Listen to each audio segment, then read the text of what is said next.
ជំរាបសួរបាទជួបគ្នាទៀតហើយជាមួយ Suchit Learning បាទថ្ងៃនេះ Suchit Learning នឹងបង្ហាញដល់អ្នកគ្នាអំពីការ convert រូបភាពដែលជាអក្សរខ្មែរឲ្យទៅជា Word ដើម្បីធ្វើការកែប្រែបានបាទអញ្ចឹងយើងនឹងមើលនៅពេលបន្តិចទៀតនេះតែបងប្អូនដែលទៅចូល view ក្រោយៗនៅវីដេអូរបស់ខ្ញុំសូមជួយចុច Subscribe នៅវីដេអូរបស់ខ្ញុំម្នាក់មួយដើម្បីទទួលបានវីដេអូថ្មីៗបន្ថែមទៀតនៅពេលខាងមុខបាទពុកម៉ែបងប្អូនចង់មើលវីដេអូផ្សេងៗទៀតពុកម៉ែបងប្អូនចូល link ខាងក្រោមវីដេអូរបស់ខ្ញុំបាទខ្ញុំមានវីដេអូផ្សេងៗទៀតដាក់នៅខាងក្រោម description បាទអញ្ចឹងពុកម៉ែបងប្អូនកុំខ្វល់អំពី background ឬក៏កន្លែងដែលខ្ញុំថតបាទសំខាន់ពុកម៉ែបងប្អូនអាចចេះឬក៏មានប្រយោជន៍សម្រាប់ពុកម៉ែបងប្អូនអត់បាទបើសិនជាមានប្រយោជន៍គឺកុំទៅខ្វល់ថាខ្ញុំបង្ហាញអ្នកនរអគ្នានៅកន្លែងណាបាទអញ្ចឹងកុំចាំយូរតោះយើងចូលទៅមើលទៅក្នុង computer យើងទាំងអស់គ្នា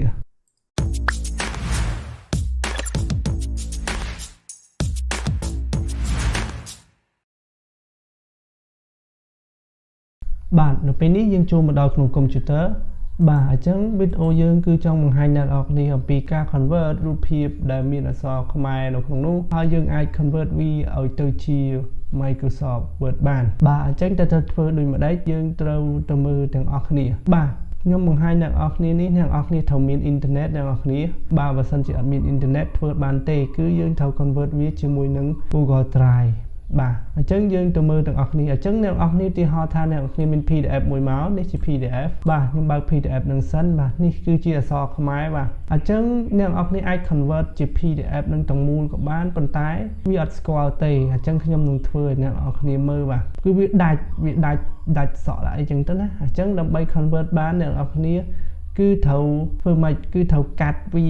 ជារូបភាពសិនទីហោថាកន្លែងណាដែលយើងចង់បានអញ្ចឹងណានេះដូចអាសញ្ញានេះហ្នឹងគឺ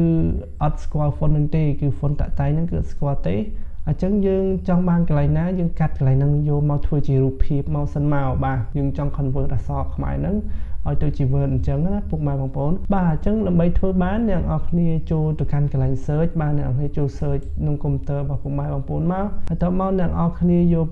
វាយពាក្យថា snap អ្នកនរគ្នាវាយពាក្យថា snap នេះវាលោតមកហើយ snapping tool គឺជាកម្មវិធីមួយសម្រាប់ខាត់រូបភាពលើអេក្រង់ computer របស់យើងទុកបាទយើងចុចលើនឹងមកបាទយើងចុចលើនឹងមកឥឡូវវាលោតចេញមកហើយបាទនៅពេលចេញមកអ្នកនរគ្នាមើលនេះយើងយកពាក្យថា new បាទ new ហ្នឹងគឺកាត់យកថ្មីបាទយើងចុចលើ new មកបាទចុចលើពាក្យ new នេះអ្នកនរគ្នាមើលឃើញអត់បាទអ្នកនរគ្នាមើលមកនេះ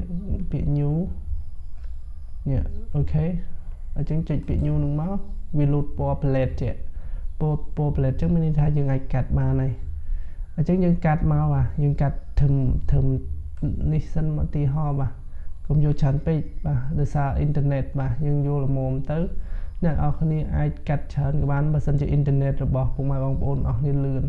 អញ្ចឹងអ៊ីនធឺណិតខ្ញុំសូវលឿនប្រហែលទេអ៊ីនធឺណិតទូរស័ព្ទបាទអញ្ចឹងខ្ញុំកាត់ប៉ុណ្ណឹងហើយតបមកអ្នកនរគ្នាប្រឡែងមកអ្នកនរប្រឡែងមកយើងអ្នកនរគ្នាបាទបន្ទាប់ពីប្រឡែងមកហើយអ្នកនរគ្នាឃើញអត់វា save ជារូបភាពមួយយើងយកពាក្យនេះរូប save យើង save វាមួយទុកមកបាទយើងដាក់វានៅលើ desktop មកស្រួលហើយខ្ញុំដាក់ឈ្មោះវាដែលហ្នឹងខ្ញុំអត់ដូរទេតែខ្ញុំចុច save បាទចុច save បាទឥឡូវយើង save ហើយចុចបិទមកអញ្ចឹងរូបភាពជាអក្សរខ្មែរដែលយើងចង់ convert មិញគឺធំនេះធំលេខ1ហ្នឹងមកដល់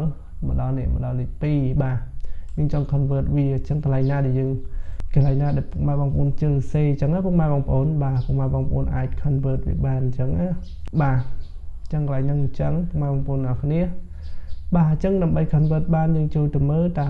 បាទអញ្ចឹងយើងចូលទៅមើលមកយើងចូលដើម្បី convert មកយើងមើលឯកសារយើងមិញសិននេះយើង save វិញឃើញអត់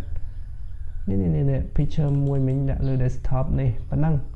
បាទខ្ញុំឧទាហរណ៍ប៉ុណ្ណឹងឲ្យអ្នកនរគ្នាយល់បាទអ្នកនរគ្នាអាចធ្វើច្រើនជាងនឹងបានបាទអញ្ចឹងយើងដើម្បី convert អ្នកនរគ្នាមានអ៊ីនធឺណិតមកហើយតើមកអ្នកនរគ្នាបើក Google Chrome យើងមកបាទតើមកអ្នកនរគ្នាចូល account Gmail យើងមួយមកបាទ account Gmail មួយមកតើមកយើងចូល Google មកអ្នកនរគ្នាយើងអាចវាយពាក្យ Google ក៏បានឬក៏ខ្ញុំចុច Google លើនេះព្រោះខ្ញុំដាក់វា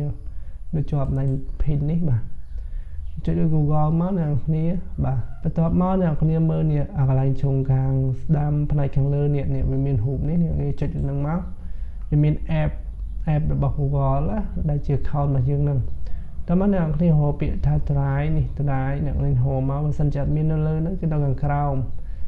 ở chân nè khi cho mất trái nó cứ lại stock ai xa nè khi chụp bạc máu à bà nó dư lươn về sai từ internet bỏ cùng ai bằng ồn ở đây bà lâu lút cho mà hết bà này cứ chụp trái bỏ dương bà này cứ chụp trái bà chân đâm bay convertรูปភាពជាសខ្មែរនឹងទៅជា Word បានបាទទី1អ្នកនរគ្នាត្រូវធ្វើការ upload រូបភាពហ្នឹងដែលយើងកាត់ទុកមិញនៅលើ desktop ហ្នឹងយកមកចូលក្នុង Drive នេះបាទហើយយើងនឹង convert វាទៅជាអក្សរខ្មែរបាទអញ្ចឹងយើងចាប់ផ្ដើមទៅរកមើលឯកសារយើងតើដើម្បី download ឬក៏ដើម្បី upload ឯកសារហ្នឹងចូលមកក្នុង Drive របស់យើងហ្នឹងតើយើងត្រូវធ្វើយ៉ាងដូចម្ដេចហើយយើងត្រូវចូលកន្លែងណាអញ្ចឹងណាបងប្អូនអញ្ចឹងយើងបាទដើម្បី upload យើងចូលកន្លែងនេះកន្លែង new នេះចុច new មកតមកយកពាក្យថា upload file អ្នកនរគ្នាចុចលើ upload file ហ្នឹងមកតមកយើងចូលទៅលើ desktop នេះ desktop ហើយយើងទៅរកមើលរូបភាពយើងមិញបាទយើងដាក់ពាក្យថា capture បាទយើងរកមើលនេះបាទអញ្ចឹងយើងឃើញហើយយើងដាក់វាចុចទៅនឹងមកតមកយើងចុច open បាទវាកំពុងតែ upload បាទនេះ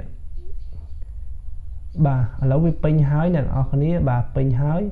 អញ្ចឹងពេញយើងទៅរកមើលអ្នកនរគ្នាតើវានៅកន្លែងណាអ្នកនរគ្នាមើលមកបាទនេះអ្នកនរគ្នានេះវា load មកមិញនោះនេះបាទអញ្ចឹងយើងបើកវាមើលអាហ្នឹងអត់អ្នកនរគ្នាបាទ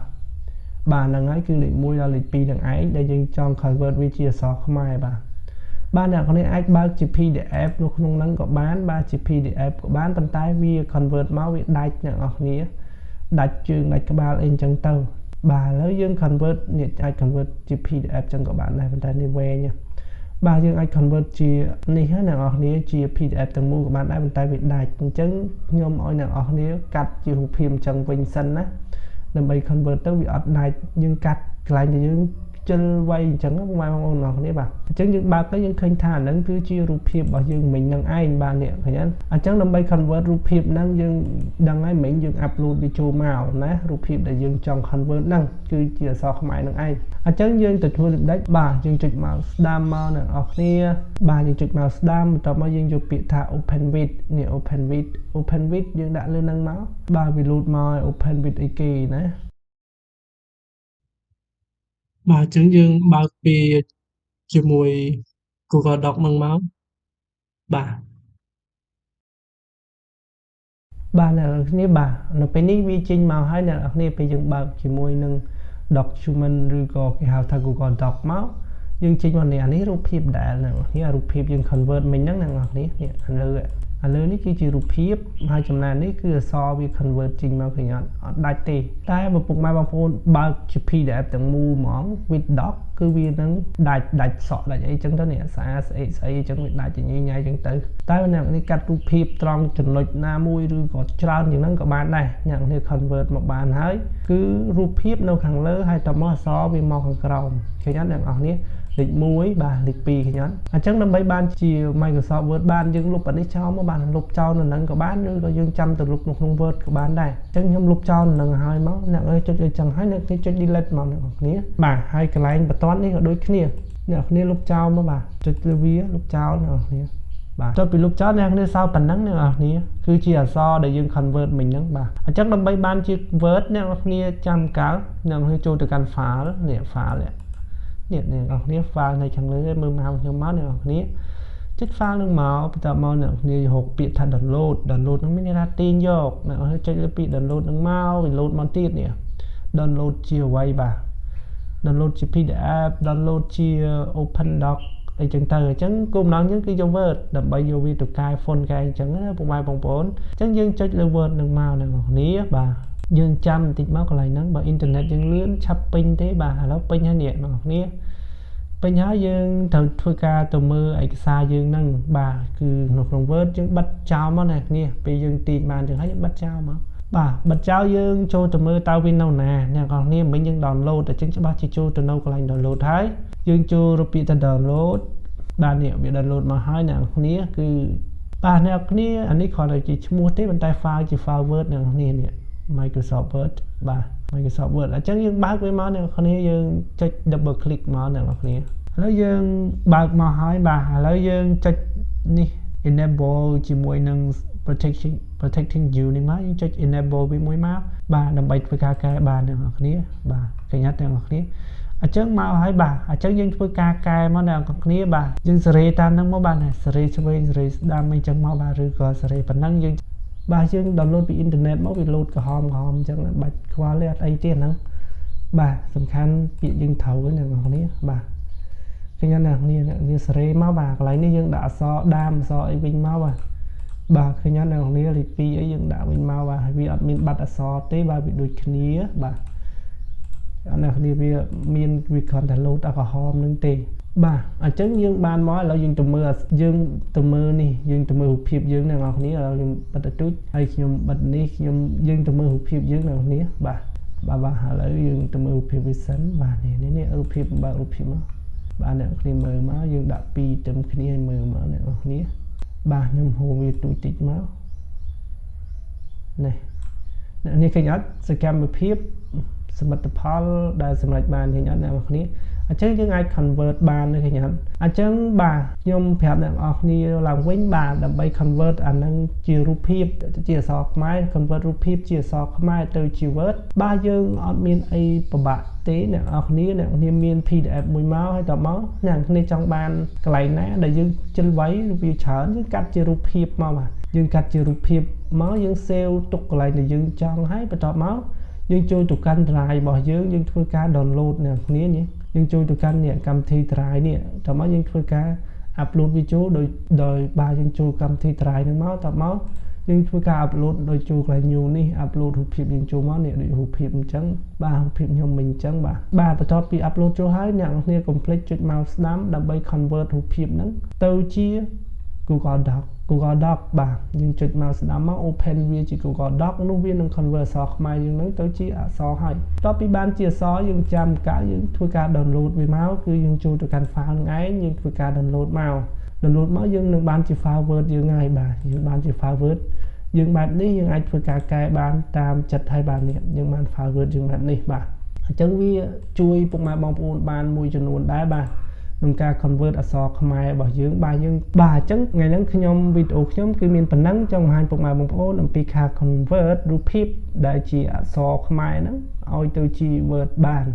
បាទសួស្តីអ្នកនរគ្នាយ៉ាងម៉េចហើយអ្នកនរគ្នាអំពីការ convert អក្សរខ្មែរដែលជារូបភាពឲ្យទៅជា Word បាទគឺយើងមានច្រើនតង់បន្តិចប៉ុន្តែខ្ញុំសង្ឃឹមថា